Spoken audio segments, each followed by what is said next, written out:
Hello, everybody, and welcome back to the LJL unofficial official stream for the LJL.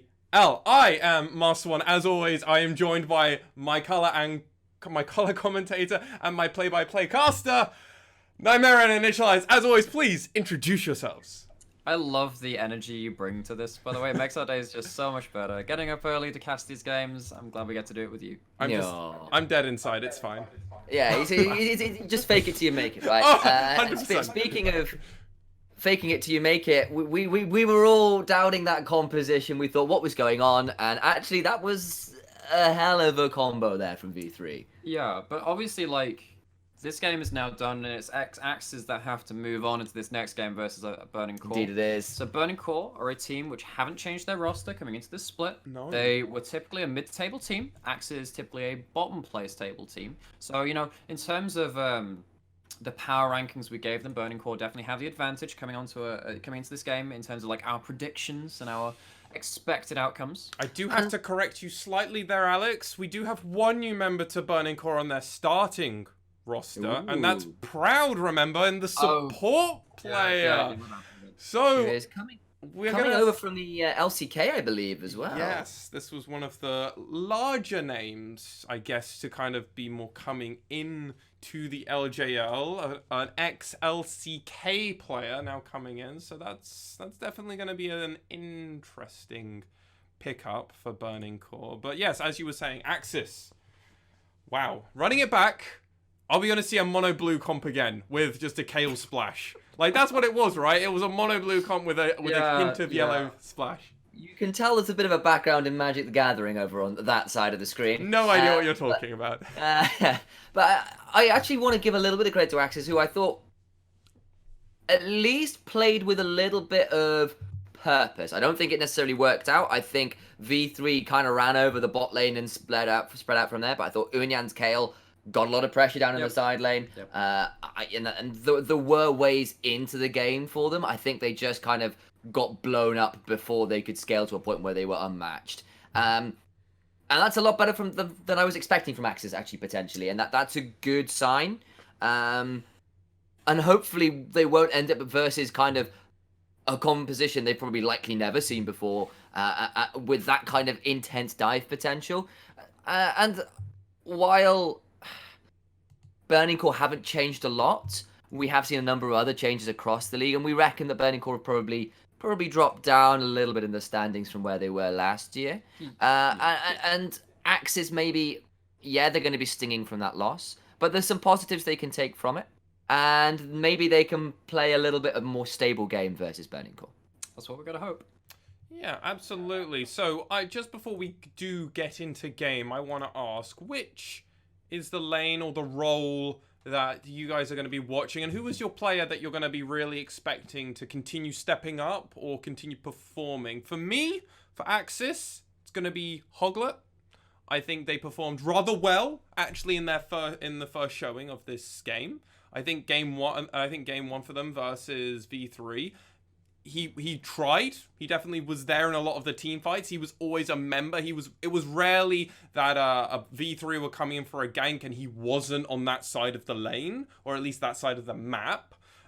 So I think I would still like to see more of him coming in, because I think he had more relevance in his role than pretty much anyone else on his team. Sadly, Hyde and Corporal were dived a lot. Yeah. So it's rather difficult to have a huge impact when you're the one, sadly, in the losing It's the 4-kill Nautilus, dude. Four kills the Nautilus. How do you even stop that? Popping off, right? Oh. Yeah.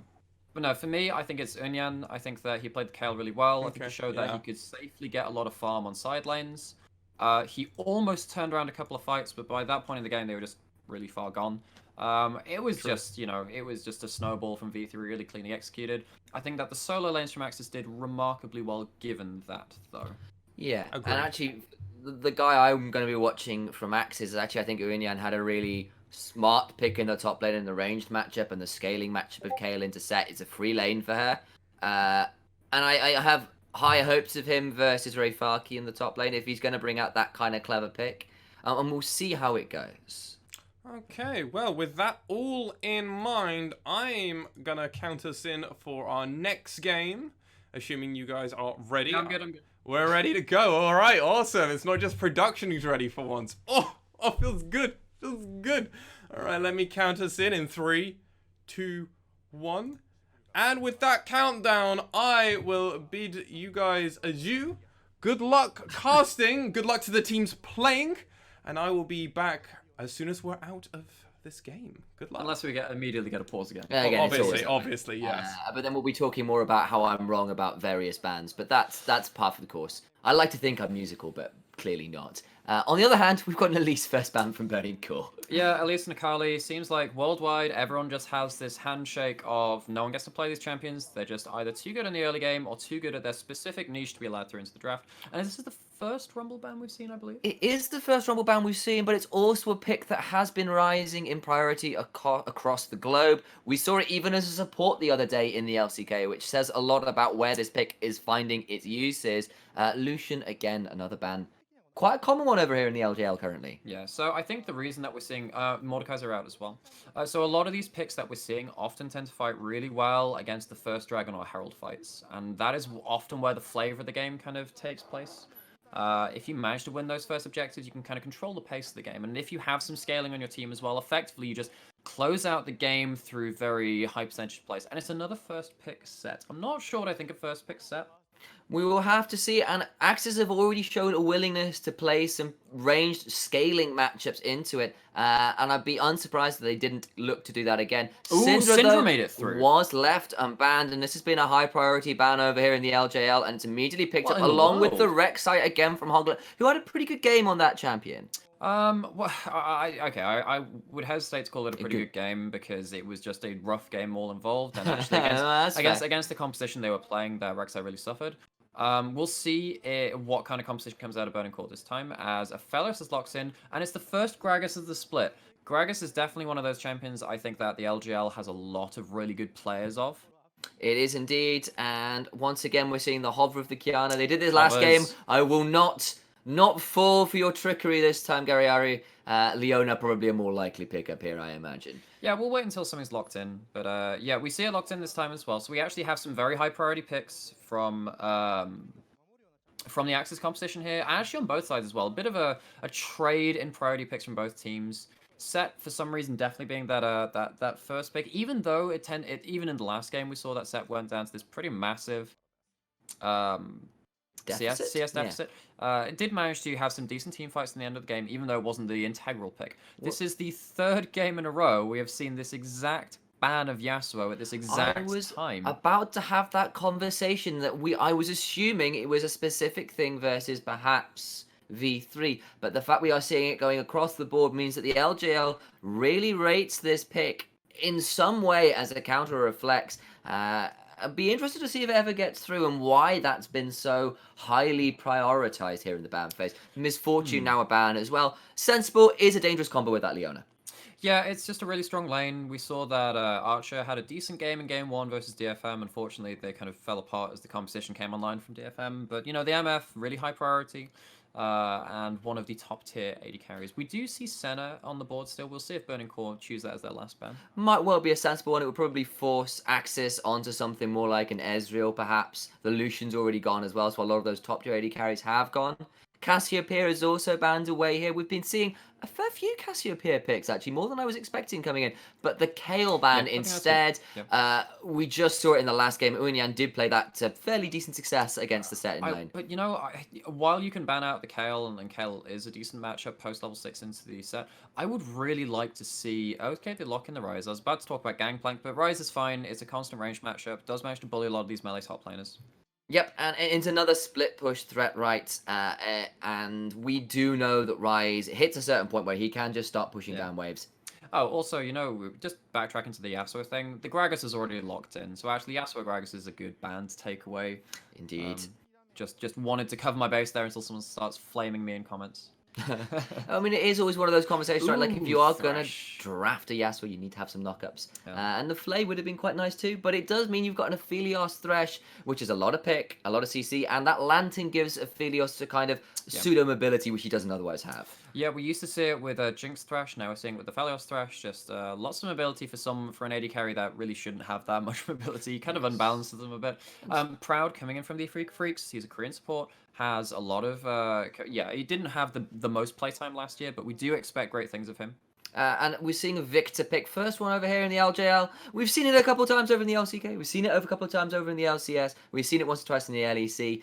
Is one of these control mages that offers wave control, offers quite a lot of damage. Chaos Storm is wombo combo. Everybody loves that. And you were talking about a Gangplank. Oh, a Syndra bot. And it'll be a Syndra bot is the way that's working. I was wondering that's a lot of CC. Syndra has always been a bit of a threat towards the bot lane if you're a capable mage player. That's going to be a lot of hard CC, and there's only one cleanse available there for Yuhi. And that means even if they don't go for him, Thresh can quite happily get blown up before he picks up a few souls. Yeah, so what this means is that actually AXIZ probably now have the advantage in the scaling in terms of,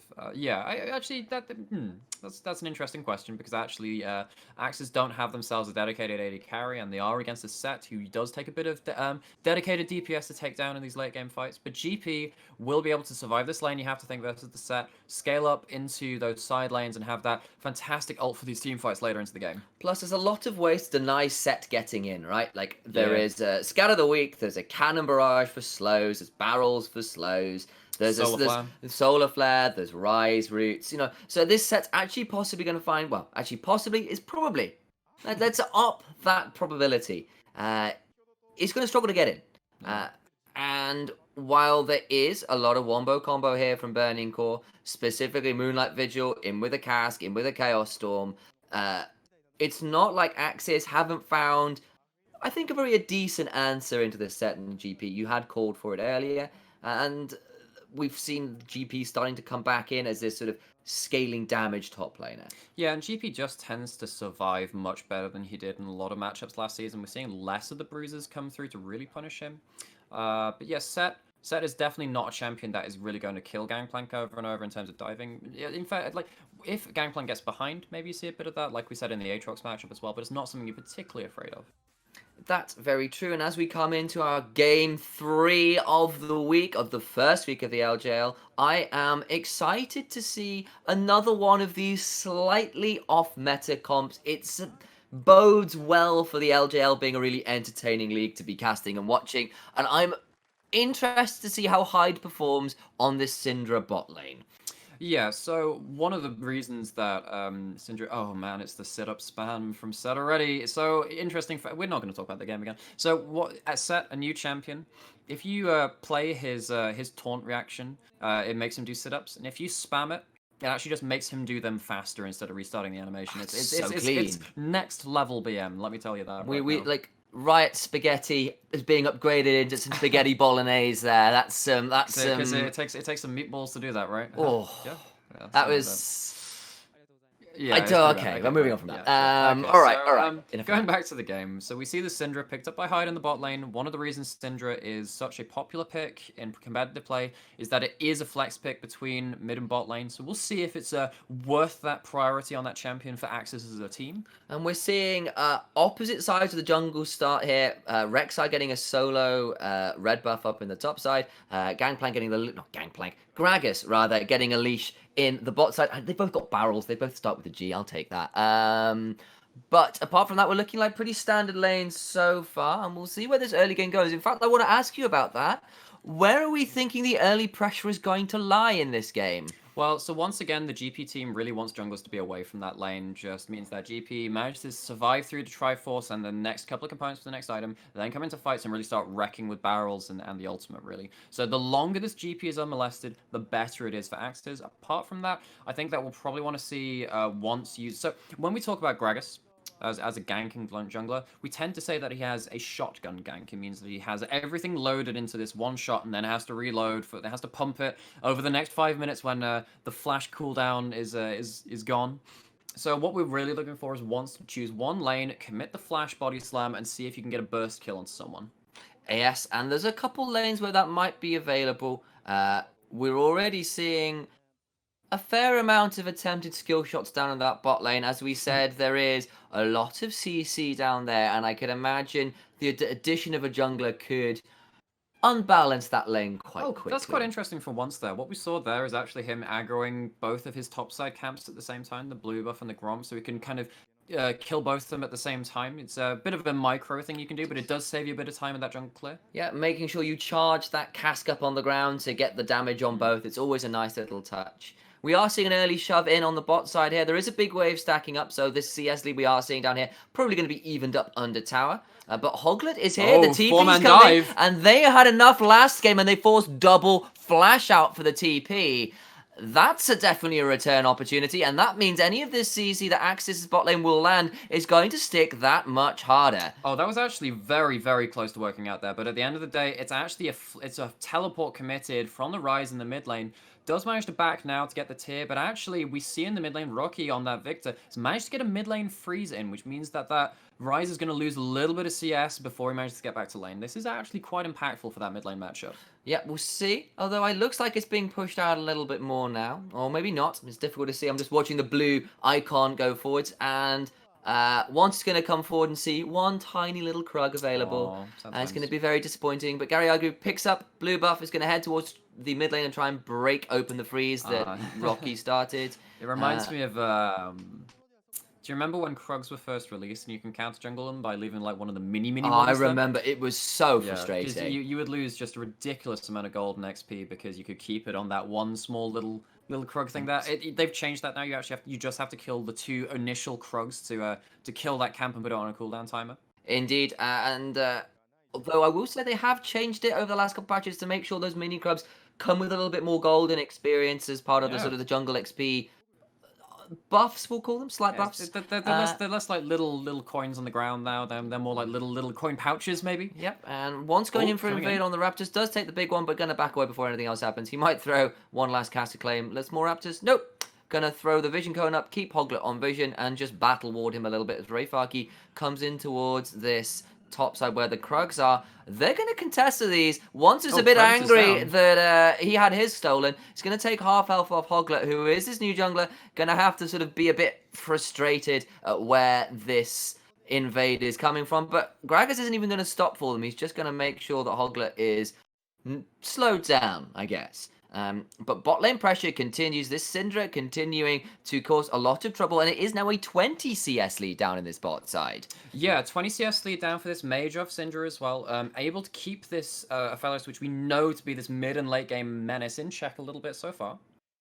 Is indeed. And on the top side, Set having a little bit of an easier time versus the GP, even in CS. And about the same in the mid lane despite the freeze. Yeah, it's even in CS, as actually we see this Rek'Sai and the Ryze come down for another gank attempt, it looks like. There's the Lantern. Is it going to be enough? There's going to be a flash from Hoglet beyond the Flay. That's some nice stuff. Cleanse now from Yuhi. It's not going to be enough, though, because the Zenith Blade comes in and claims first blood for Syndra onto the Thresh. Proud tried. It wasn't enough. Okay, fantastic play in terms of and getting the waves in the right place for AXIZ to play that. But Proud with some fantastic counterplay there.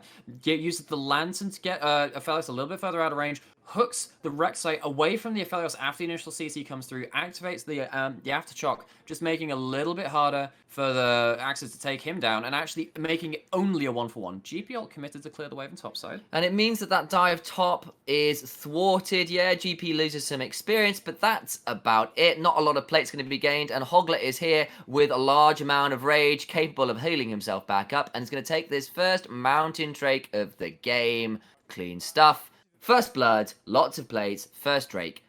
AXIZ off to a really good start. Yeah, so this GP has been managed to be denied a little bit of farm there as well. Now at about a 15 CS deficit, going to lose this wave to tower as well. But does have the cull, which does mean that he is going to be getting a couple more gold per minion kill. And when that item is finally completed, when you kill 100 minions, gives you that massive cash in. So it's like that is the investment banking. Indeed, and like GP can be a kind of hyper carry, but there is also this route for him to be a weak side top laner, because he can use his ultimate and be a little bit... Utility is probably not quite the right word, but he does have the ability to come with a baseline effectiveness, clear and be safe, and especially when AXIZ are clearly looking to play around this bot side with the Syndra, that's 2 dives in 7 minutes. That's a lot. And there lands a nice stun. Ooh, Zenith Blade not by the Flay. Clean mechanics there from Proud. No cleanse available for Yuhi. That could have been a lot of trouble. This is dangerous for Unyan. It is indeed. There's a Predator now from once the suplex comes through. That's going to be clean stuff. Rayfaki picking up that kill once there for the assist. Might not well have even been needed. I kind of want to see a wrestler skin for Gragas as well now, just so we can have like the slam into slam into slam, and that was a fantastic combo from the top jungle pairing of Burning Core. Managed to get that flash, a showstopper from the set into the body slam with the Predator running from Gragas, gets a lot of burst down, and Gangplank just had the wave in such an awful position there. Yep, Rayfaki throwing Gangplank 16 feet off the cell up into top lane. And then, of course, there's no way you can't. It's all the wrestling moves up there. Body slams and suplexes. Get me out. And Get me out. hell in the top lane. But at the sides, by the same token, it's just 2 tower plates left for this bot lane turret, and AXIZ Hoglet down here again, proud all by his lonesome, wondering whether he should be here. Hoglet's on a ward. It should give them the warning, and I've got a feel this is going to be first turret going down unless Yuhi can get some clear this out. He's only got a Gravitum. I don't know what the secondary is. If it's Infernum, maybe they've got some chances. Oh, who knows? It's Aphelios. Really hard to tell. It's Crescendum. Doesn't really want to be in close range at this point. Throws the turret down, and that offers something, but the new wave is coming in. And I don't think Set's going to have anywhere near the damage to stop this. They've seen Rek'Sai all this time as Hoglet was recalling on a ward there. Tower's going down. They might engage as the tower dies here, actually. It looks like they're not going to. No, Hoglet was just there to ensure there was no fight, to ensure that AXIZ did get that first turret. It's led them to about a K.5 gold lead here, and that's really good stuff from this team. And look at that CS lead now for the Syndra. Aphelios really suffering in this lane. Yeah, so Aphelios is really far behind, only has those little Berserker Greaves, tier 2 boots, none of the AD needed really to pull off a lot of these massive teamfight plays. So, yeah, Yuhi a bit anemic right now compared to Hyde, who's probably going to back and get most of the components towards the GLP we see normally from the Syndra nowadays. It means that if you have GLP into your full combo, you just have so much burst damage and so much utility across team fights as well. Yuhi only just ticked 6. He was a level and a half down on this Syndra, who is just picked up a GLP as well, because never mind Aphelios having no mobility, if he's now slowed down as well, it's going to be a nightmare to be in lane versus this Syndra. Yeah, particularly when you're dealing with, you know, a Gangplank and a Rise, which don't necessarily have ways to stick to targets themselves. You know, they have the slow from the ult, the slow from the barrels, and the root from Rise, but it's not like consistent teamfight chase you down stick. The GLP can really help these guys get into range and start dishing out damage. And Aphelios has been this wonder pick in the bot lane, this S tier pick, along with the Sana, along with the Misfortune, depending on region, of course. But are we starting to see some slightly out-of-the-box thinking and ways to counter him? Are we seeing a Syndra being something that would be really good into him? He doesn't have the best range outside of a Calibrum, and I can see him get absolutely detonated by a Syndra in lane. I agree, and I feel like having something like a Braum paired up alongside him can sometimes help you through that. But let's be honest, Syndra is normally banned. This is not a usual draft that we'll see. Syndra is banned on both sides. Most people are not willing to let that pick through. We do see it occasionally come through, like, for instance, we saw Fnatic play it yesterday. Indeed, we did, but I also want to comment on the fact that while that first turret did go down for AXIZ, while it was going on once, captured the Rift Herald, dropped it top, took that turret, and Set is now unlocked, and it has at least kept the gold relatively even, so good stuff there from Once and Rayfaki. Heavens forbid we actually talk about the game, right? Yeah. Yeah, sometimes we'll miss things happening on screen, guys. Just bear with us, you know, we're new to this stuff. It's been fun so far. As we see this dragon come up, we won't miss this one. There's going to be a big fight. It's actually on screen, which probably helps. Yeah. Beyond that, we're seeing a lot of people gathering up, and that's a double Syndra stun. Not much else down. We'll see where this goes. Unyan is still in the top lane. Guerrero now in the bot lane. 1-3-1 off. No teleport on either of these guys. No, maybe they're just thinking of trading this. Maybe they don't care too much at this point. Maybe they would rather have the pressure on the turret plates while they're still available. Well, five members of Burning Core group for this. Teleport back to the top lane from Rayfaki. So actually what I was going to say there is that there was no teleport from either solo laners of AXIZ leading into that. As it looks like we might have a dive top lane. Yeah, Rayfaki's got to be very careful. He's managed to clear the wave, so he's probably safe there. AXIZ were definitely thinking about that. If that wave hadn't been cleared swiftly enough, there was going to be a lot of trouble there. But enough is enough. He's done his job, and Rayfucky has picked up a fairly significant CS lead as well. He's on about 15 odd CS lead, but it's nothing in comparison to Hides right now, who is just monumentally ahead of this Aphilis. Look at that gold lead. That's about 2,000. And he's almost got a nearly large Robin in bank as well, which we might see come out of him. We'll see what comes out as the next item from this Syndra. Going to be very strong, regardless of what she builds, though. Very strong champion right now. She's pretty much the entirety of AXIZ's gold lead, in fact, and that does mean that when she is in a team fight, she's going to hurt. But on the side note, if Burning Core can get onto her, can delete it, and of course this is a Syndra, she's running a teleport, no combat summoners, no cleanses, no heals, no barriers, no whatever. And she doesn't have the solo lane experience either. There is room for a Gragas shotgun body slum flash to make her suffer. And this could be interesting. But of course, she is now in the mid lane, throwing the GLP. But the gravity field comes out, and that's about that. Some fancy feet from Rocky just to dodge all those skill shots. Really hard to dodge GLP though. We'll forgive him that one. And as we see this, all of this kind of the map state kind of settled down again. It's a 1.5 gold lead to AXZ after these waves that kind of bounce into each other. It's one turret apiece. Plate's going down on the top lane though for this Ryze. Always a little bit scary because Ryze is that very time-dependent champion. Looks like he's going towards that Seraphs quite soon. Yeah, and we're watching Burning Core start to gather around mid lane here, but Syndra pretty good at ranged wave clear. The Once is finding his way into this blue side jungle, but probably not going to see all that much from it. Unyan, though, having to back away from his turret. I say he's backing away from his turret. No, he's here to contest for Wolves, and Parlay is one of those away. Good negotiation skills there from the pirate. Yeah, it's more like a set of guidelines, really. Yeah. That was not a reference I was expecting, but I really should have been. I'm sorry, if I can't make Pirates of the Caribbean references when Gangplank's on the game, what am I even here for? But yes, League of Legends, Alex. League of Legends, League of Legends, and calling champions blue when they're blue, right? Yeah, that's exactly it. Call a spade, call a blue champion blue. Sure, yeah, and we have another Ryze in this game as well, so I feel like it's a very blue day. Indeed, it is. And actually, I want to comment on this the kind of the elegance, I guess, of AXIZ's draft, where they have managed to pick up 3 teleports. And they've managed to pick a Syndra in a way that she doesn't have to be in a side lane, where you've talked about this before, personally with me, where Syndra is that mid laner, that control mage, who's probably the worst in a side lane, outside of maybe an Orianna.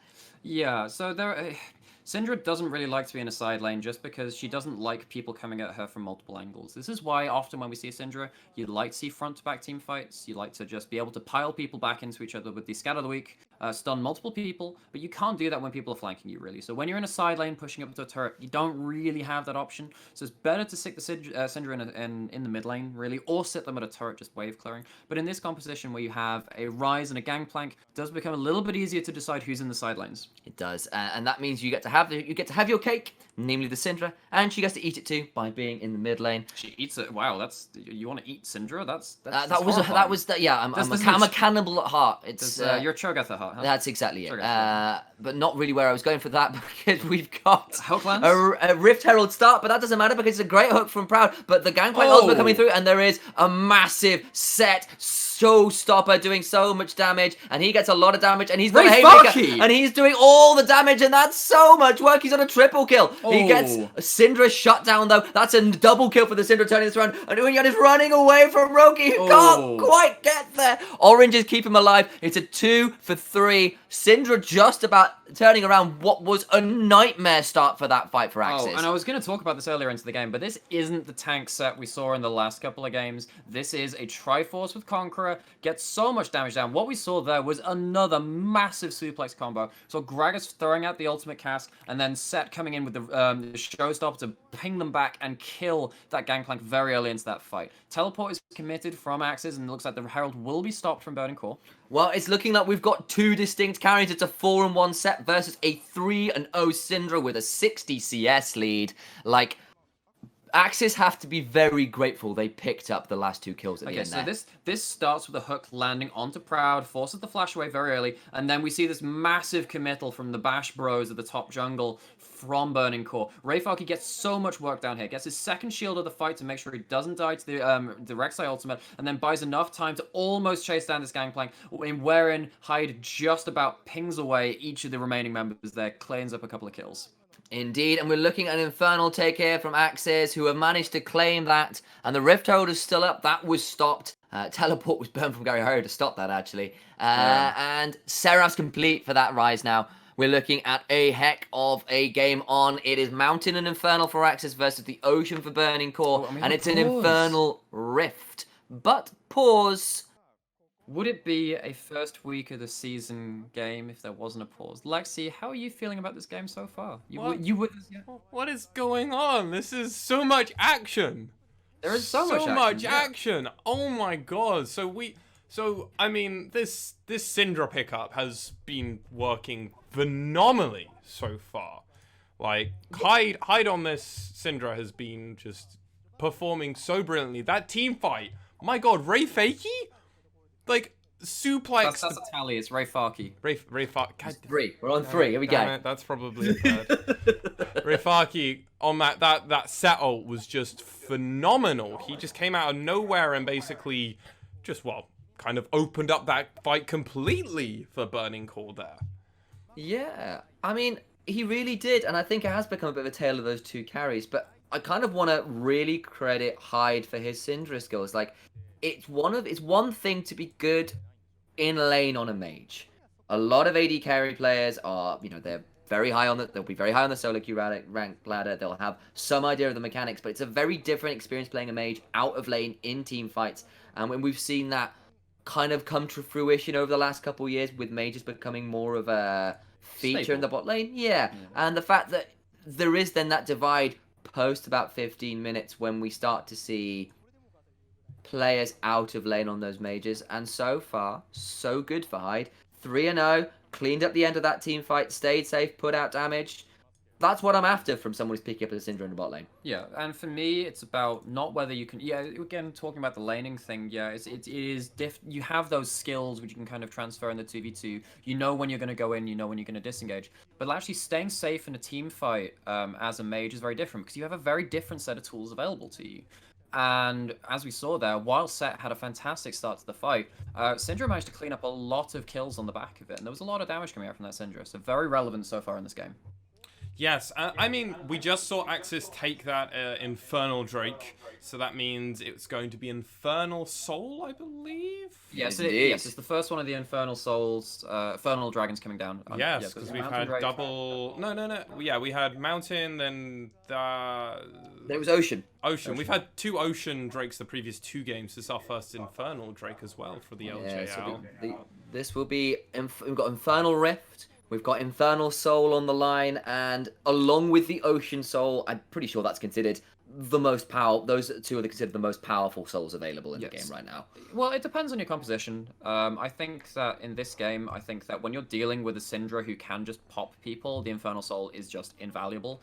Also, when you're dealing with both teams wanting to be able to slip into 1-3-1s. Actually, something that we saw in the Team Liquid Team Dignitas game was that the Infernal Soul that Dignitas picked up meant that they could actually wave clear quite effectively versus Baron creeps, because the little pop on the minions meant you just had that extra bit of wave clear too.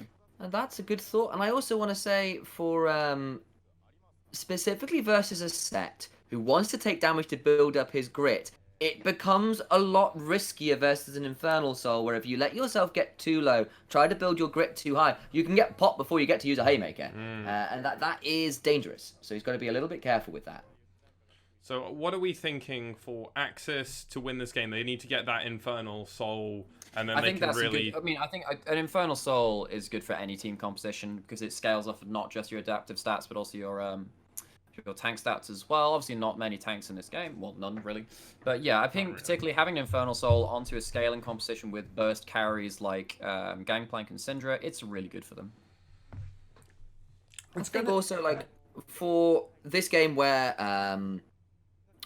AXZ were kind of going up to a fairly significant lead, that last fight where Set did manage to get some gold back is a good news for Burning Core. It gives them something to work around, it keeps them in the game. And as I say that, I think we're back in game. Absolutely. Well, good luck, and I'll let you guys keep going. See you soon. Oh, it's these nice little interludes with Lexi just kind of popping in here, Mass One. We appreciate your input. Okay, we do. So, as we get back into game, just to kind of set the scene again, 1.5k gold lead for AXZ with arguably a scaling composition with Gangplank and the Rise, although on the other side there are also scaling options in the Victor and the Aphelios. So we'll see how these team fights are executed upon. Yes, and there is also now quite a strong set, and there is no AD carry, as we mentioned. Set, while he's not a true tank, is definitely not squishy. And is quite good versus burst just due to his grit, right? And due to his ability to throw out these ridiculous shields with Haymaker. So could get a little bit challenging for AXZ to deal with the later this game goes, but we'll have to see how that matches out. Yeah, I mean, we'll see what he ends up building. Looks like he's heading towards Asterix right now. I'd really like to see a Death Stance in this game as well, because he's going to be subjected to so much burst. Might be able to help him, just bring him through to his next Haymaker shield. Indeed. Let's have a look at some big item completions, namely, that is a Spellbinder complete for the Syndra. Spellbinder, okay, right. So, Spellbinder is one of those items. It's a needlessly large rod item, so it gives you 120 AP and gives you that momentary extra amount of AP and movement speed to be able to burst people through when you stack it up with spells cast around you. It is, and I think it probably pairs quite nicely with the GLP in that you slow someone down, you speed yourself up. Allows you to maneuver around people a little bit better. And Syndra, again, not the most mobile mage. So it offers a little bit more in the way of safety. Speaking of things going on, that's a Spaghetti of the Week combo into there, but not that much damage because of Guardian and Shields. Rift Herald number 2, once again being competed for. An incoming teleport, that's a route from Graviton, but that's all of that. Corporal just avoids that hook. Solar Flare down, slow only onto once, but the fight continues. I think this Rift Herald is probably going to despawn here before anything happens. It's 950. Is Baron going to take it? Yeah, everyone backs away. Baron comes through, destroys the Rift Herald. Never mind that, worth an attempt, but teleport burned to stop the Rift Herald capture. Incoming Moonlight Visage. There's a route there on 3 people. Corporal going in. I think he's going to die for that sin. And the Gangplank ult comes down. Doesn't have anything. Rayfarki now on his 5th kill of the game. Garyaru throwing some damage out onto Rocky. Goes away with the Phase Rush, rather. Rift Rush would be something very different. Absolutely. Wow. Yeah, you see how fast these carries can get when they have the Phase Rush available to them. It's quite interesting to see that actually this Syndra has the Electrocute over the Phase Rush. I was going to mention that on the Spellbinder purchase thing earlier, but I didn't quite get enough time to discuss that before the big fight came through. Because what this means is that actually Syndra, while she has this upfront burst, might be able to be chased down just that extra bit more easily because she isn't running that Phase Rush for the extra mobility. Yes, and let's look at this fight one more time. So what we see here is, once again, what we've been talking about all day, the massive route from the Gravitum of Aphelios. And what we see, unfortunately, is that the hook doesn't quite hit onto the Syndra or any of the members, just out of range from Proud there, but just force out a lot of defensive tools. So now we see no flash onto the Syndra, teleported back as well. So this Syndra without summoners for the next 5-6 minutes. And she is a lot of the damage, has got the bounty, is looking a little bit vulnerable here. Especially as this set is now 5-1. He's going to be gunning to get into a backline. He will be salivating over the thoughts of getting on top of that Syndra and making her suffer for being around with the no flash round. Yeah, and actually what the interesting thing is that, so we see that all of the kills are piled onto a single member for each team. So it's the set, as we've been talking about, 5-1, and the Syndra for AXIZ, which is 3-0. Both of these guys also have stopwatches, so we know that these guys are the priority targets for each team, but also they have tools to defend themselves right now. And there is a single teleport advantage over for Unyan, who's got his up. But remember, AXZ are running 3 TPs this game. So they're going to be wanting to split the map and join up with fights over what is quite a heavy team fight wombo combo from Burning Core. So we'll see whether that kind of map pressure approach from AXZ is not the easiest composition to pull off. Let's see whether they can execute on that. There we go. That's probably the phrasing I want. Execute order 131. And speaking of executing things, Infernal Drake coming up, and that Infernal Soul not quite on the line, but is beginning to be stacked up, and I can imagine that being something people are going to want to fight over. Pressure from Burning Core in the mid lane, looking to get onto this mid lane tier 1. See where this continues. Burning Core now forcing their way into the river. That's a great barrel. Lots of chunking down now on Roki, who is now about just over half HP. Infernal started up now. Hyde has thrown the Dark Sphere down. Once over behind the Baron Pit, the Dragon Pit. Might look to come in and go for a steal. Has got Cask available. Trying to knock Pocket available. See how this goes. Corporal's in behind. That's a great ult in. Has got on top of you. He's cleansed away. But the Drake is taken by Rise of all people. But somehow, some way, Gragas blows up the Syndra. Rayfarki so low. He's flashed over the wall. Has got the stopwatch. Gragas gets over and gets another kill. That's 4 for none for Burning Core. Great fight from them, even if they did lose the Infernal Drake. Oh, but it's not even the Infernal Soul. But this is just absolute limit testing by Ray Farkey here on this set. Uses so many shields, flashes onto Galliardo, a great cost to his own life, almost, but stopwatches away until the Gragas can just clear out with a little bit of extra CC, cleans that up as well, and this should probably be a Baron over to the side of Burning Core. Fantastically well played around that Dragon fight. Yeah, they do, and they have got the Crescendum turret down. They're going to put so much in. They even committed the Chaos Storm to burn this down quicker. See what they're doing. Hoglet is here. Is he going to be quick enough? I don't know. No! But that Prey Seeker made me nervous. Yeah, maybe a bit nervous too. Just in range for that, and we have seen Stranger Things steal Baron. We've seen Jana Tornado steal him. It was way back as early as Season 3. Let's look over this replay and see what happened at the end there. So what we see is Leona getting into engaging onto the backline, but no one follows. And at this point, effectively, once gets right on top of the Syndra. The ult comes through, but doesn't kill Ray Farkey. So you've got the Fed carry on one side being alive, and the other one being detonated early. We see here Ray Farkey going in for the extra auto, but then eventually stopwatches, and the Rise is cleaned up by his team. And not just that, there was a great explosive cask into hook combo there between Once and Proud. That was really clean stuff. And suddenly the kills have gone from being pretty even to 9-3.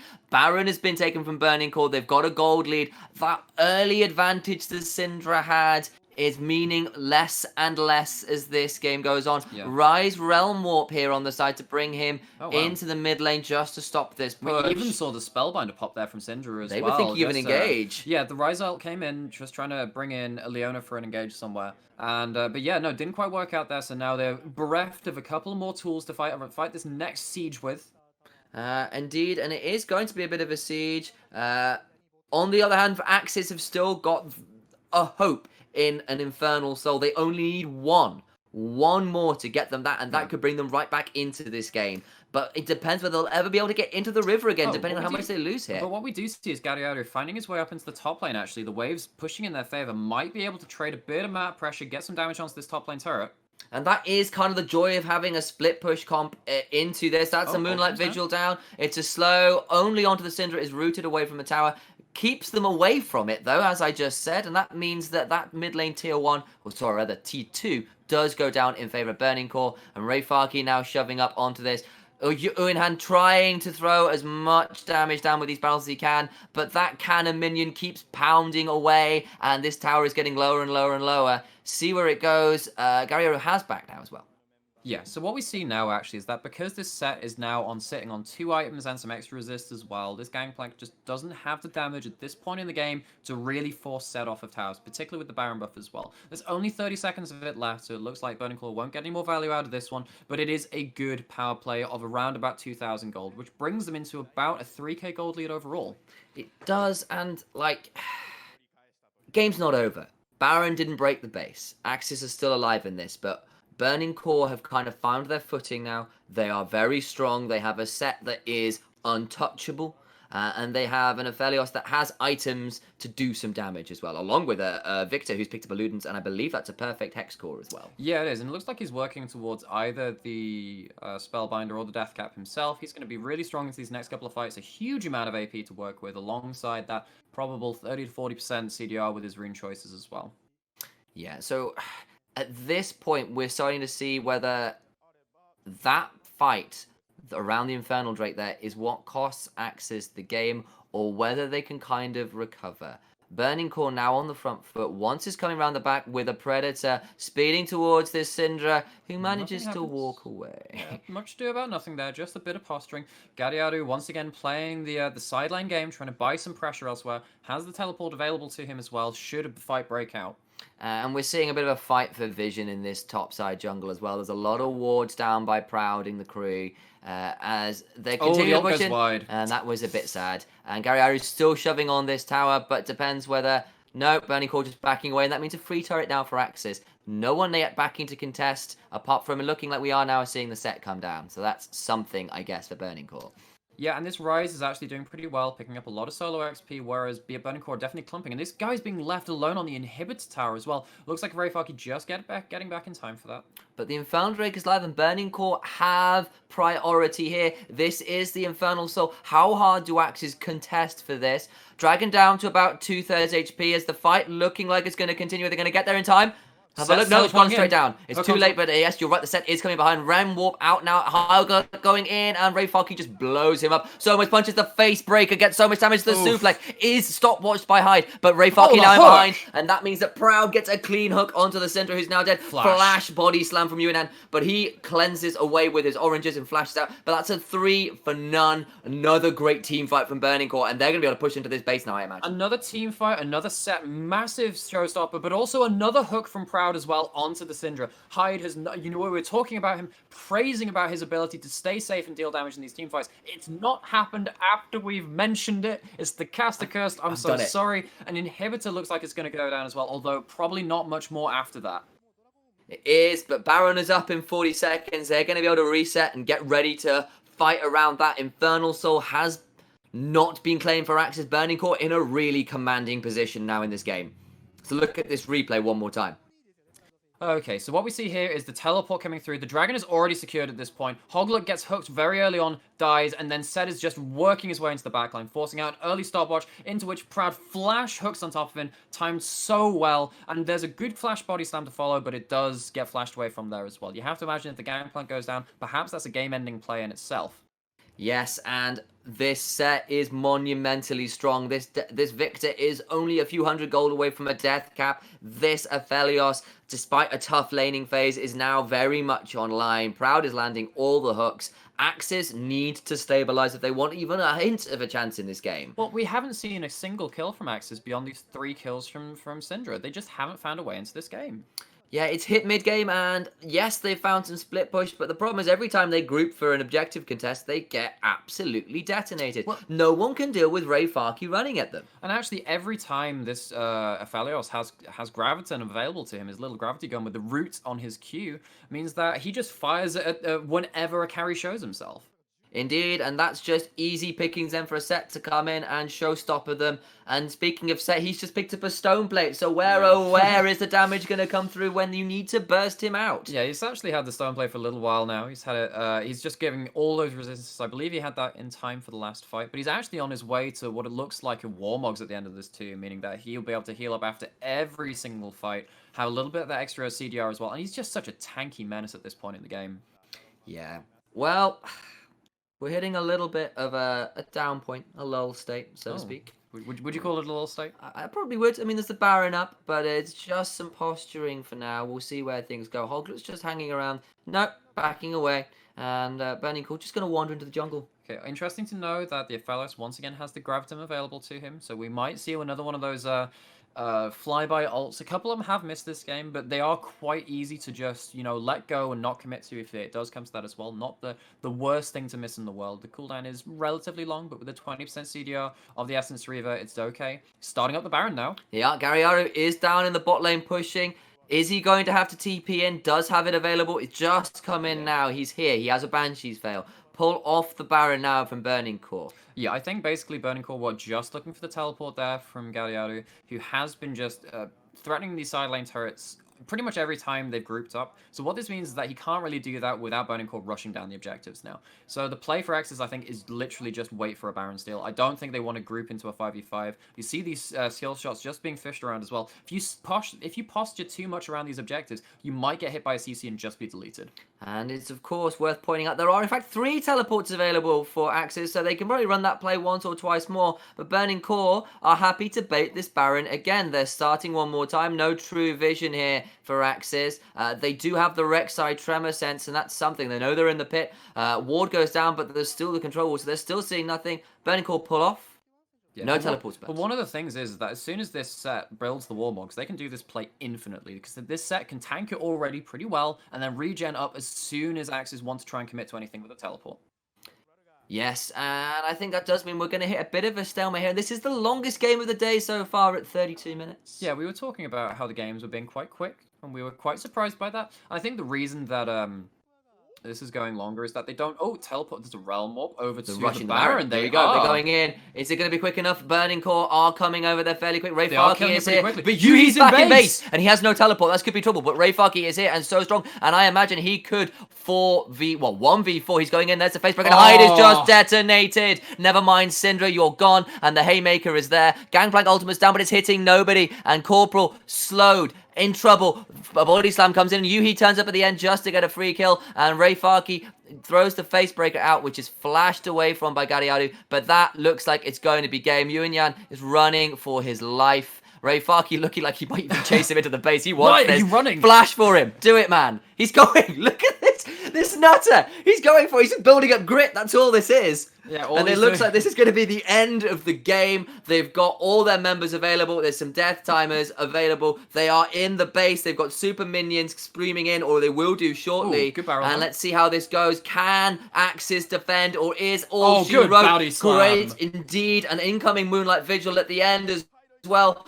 GG, Burning Core, but Syndra trying her end to the end here. Is it going to be enough? I imagine not, but Nexus finally goes. No, it hasn't gone down. I can't see what's going on. The inhibitor's respawned. The inhibitor respawned. How is this happening? I thought the game was done, but there is still a one measly Hoglet available trying his hardest. Nexus HP bar. Finally removed. No, they're chasing this Rek'Sai, who has a stopwatch to contend with, and it's not going to be enough of the game. Finally ends. I was wondering what was going on. I thought the Observers had taken the HP bar down. And at the end of that game, we have like 3 deathless members of Burning Core in a crazy game. How the heck did that end up being such a crazy end to that game? Lexi, what did you think? Wow. Did Burning, after that pause that we had about 10 minutes in, did Burning Core just like flick a switch halfway through and just go, actually, yeah, we were just sat there thinking like, wow, Syndra's doing pretty well right now. And then we never talk about Syndra again. But Burning... we did, but he was dying multiple times as this like set comes barreling out of nowhere to RKO an entire team. AXIZ went from winning that game with a 2k lead to basically never getting a pick up again except for Rise split pushing. How insane is that? That's such a flip of a switch. And I think we see actually a fair amount of Rise being able to play these shenanigans in the 1-3-1s, which is why we talk about Rise being this kind of like late game scaling pick, because he actually does put a lot of pressure across the map in these longer games. But you know, like actually on the other side, you know, we're talking about Rise putting down pressure, but like the carries from Burning Core didn't die that game. Rocky, 708. Yep. Yuhi, 408. Even once on the Gragas, 2013. You know, there was just so little. They were just outplaying these fights in such a massive way. Yeah, and the set was just coming in clutch every single time. Ray Farkey on that set was just hard carried. I'm sorry, he hard carried them to that win. Absolutely. Every major fight, he found a flank. Or he every found a way time. onto the Syndra. Every fight. There was no major fight around any major objective where he did not make a serious impact. And I've seen a lot of sets, in pro play or otherwise, get shut out of fights, unable to find a way in, suplexing whoever they can grab, and it just being a bit aimless. And Ray Farkey really stepping up. I was mighty impressed. I mean, I think my favorite fight and total complete point of what you said is, I've got it written down here because I like to do this kind of thing while you guys are doing it. So we have material for our podcast. Oh, podcast again. That's all that matters. The stream this means nothing. And that's the fourth time we plugged it. Absolutely, keep plugging it. It was when Burning Core, they secured the dragon, and then they get a triple kill because Set comes in from behind. Oh yeah. And then just body slam. Oh no, that's Gragas with body slam. But you're looking at Showstopper as his suplex. Showstopper. He showstoppers Union on his gangplank, but gets Hyde as well, and also Hoglet. Literally with the ult, he literally zones 3 of them.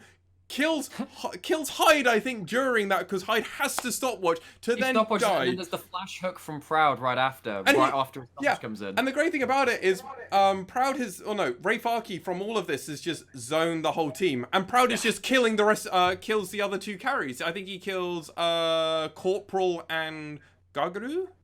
Gadiadi, yes. Gadiadi. That's you know what that is? That's a tally. That's a tally. But like, it's insane that he literally zoned 3 of the members and then just like was like, no, it's fine. You guys can do with the rest. Yeah, that's 5, I think, on the tally. Yeah. We like to take our content as a way to educate the masses. Educate the masses and the masked swan about how to pronounce these players' names. Indeed. And I'm just watching him grinding his teeth. I'm about to get cut off. He's going to cast the rest of the games. He's done with us all. That would be probably a terrible cast. Yeah, but sure. Actually, for AXIZ, like, it's a rough day 1. They got dived horrifically in their first game.